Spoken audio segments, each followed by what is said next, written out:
Hello, you join us here at the spectacular Wadston Manor in Buckinghamshire as we continue our search for unknown artistic talent. And this year, it's all about the great outdoors.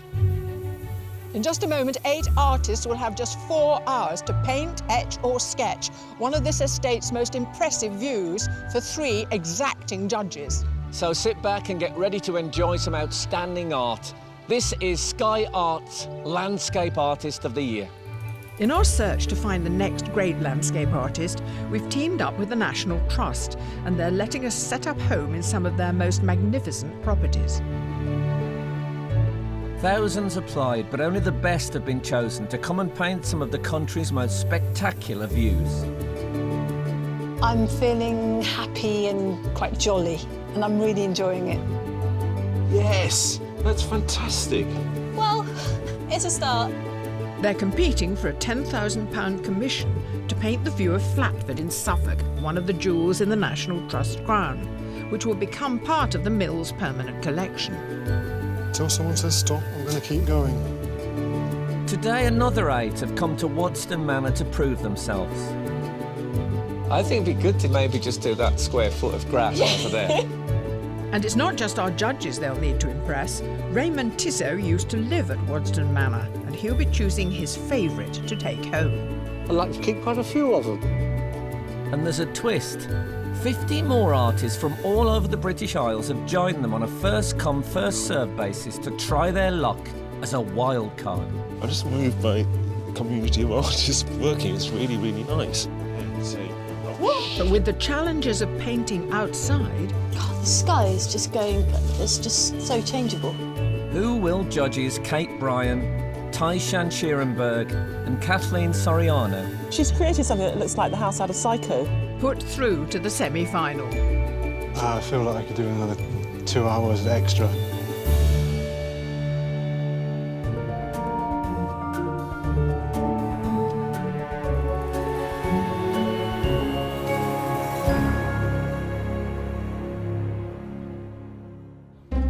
In today's final 8, we have 5 professional artists. They are David Alderslade, Hester Berry, James McGarry, Ten Junyan and Noreen McIntyre. I feel really nervous about today. I haven't slept very well for quite a few weeks. Hopefully I'll sleep better tonight. And joining them are 3 amateur artists, Lucy Davis, David Douglas and Daisy Hardman. Obviously quite nervous, but excited. I mean, I'm doing printmaking, so there's quite a lot that could go wrong. They were all chosen purely on their talent, spotted by the judges from a digital image of their work. But does the real thing meet expectations? A painting like this is quite a different thing when you're standing next to it, isn't it? I really want to touch it. Yeah, I really want to Well, it's touch like a Van Gogh. I love Van Gogh's painting when I was a kid. It's just incredible to see the brush marks. I mean, this is really thick. And I like the way the artists have used different marks and blended the clouds. I mean, it's a very dynamic painting. It's very beautiful to see it in the flesh. And that great energy that they have got going through it. Well, it looks like a storm, and it feels like it was painted in a storming, swirling fashion as well. Well, the artist tied to a tree. Yeah, I hope so. Oh, I hope so. God, I love this. What do you think? It's They're brave, isn't it? really, really thoughtful. It's really inventive, the way the artist has found this filigree of trees, and it reminds me of Rackham fairy tales. It's very sort of dark and mysterious. It's very beautiful. I have to say, I wasn't anticipating a black and white landscape. Something quite exciting about it. Definitely. Well, I think we were, because we picked it as an etching on screen. And I think what we all loved about it was that moodiness. It's got a weather feeling to it. And, you know, today was really sort of quite stormy and grey this morning. It would have been perfect for them. As it gets bluer, I worry more and more for them. This is not naturally the thing that I would normally go for because it's a bit too traditional. For what it is, I think it's really, really well done. I love the slice that it's taken, being quite narrow, and it's somehow managing in that small space to capture the monumentality of that landscape on the right-hand side, and yet the more urban landscape on the left. And I'm looking for something that isn't just about hills and trees. If someone had described this to me and said there's going to be a painting of a dry stone wall with some corn over the top, I would have thought, I will totally hate that. But in fact, they've done something really exciting with it. I'm really, really pleased with it. We've got an incredible variety. And I think that staidness that maybe we were all worried about actually doesn't appear in anything that we've got on this wall. We've selected brilliantly. That's it. You did a great job, you guys. Congratulations. Thanks. Thank you. Thanks.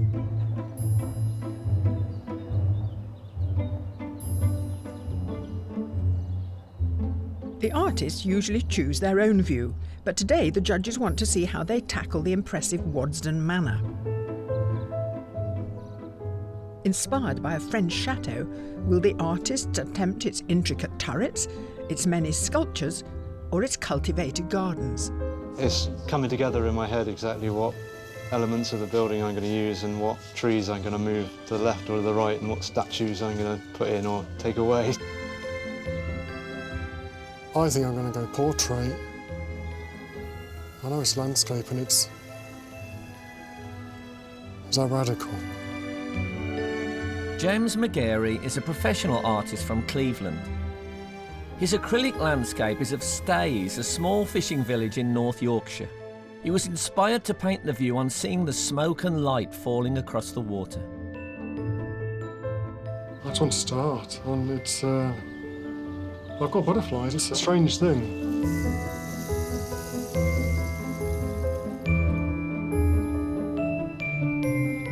Artists, I hope you like the view because the challenge is about to begin. You have 4 hours to complete your work, so good luck.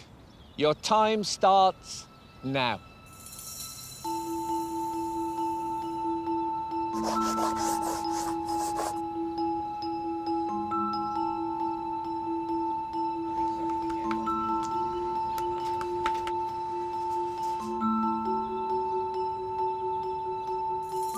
Faced with our choice of scene, a time frame, and under the scrutiny of judges, there's a lot for the artist to adapt to.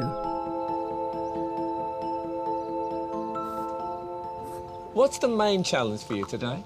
I wouldn't usually focus on something so perfectly beautiful, if you know what I mean. Okay. So it is really, it's more that I would be focusing on. You don't have to do a centre stage. No, I know that. I know. Monumental house. I know. I think it'd be good to challenge the judges a bit and maybe just do that square foot of grass over there. Noreen McIntyre is a professional artist from Dyes Art in Scotland. Her landscape in shellac, enamel and oil is of a forest near Queensbury in Fife. Outside of teaching art, Noreen has some diverse hobbies.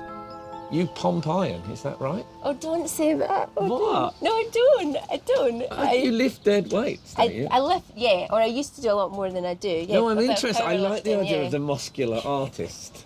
Because one imagines artists to be these, you know, fey, wispy characters. Yeah. I like the idea of you and your partner's a personal trainer. Yeah, yes, yeah. Yeah. I mean, do you use, like, really heavy brushes?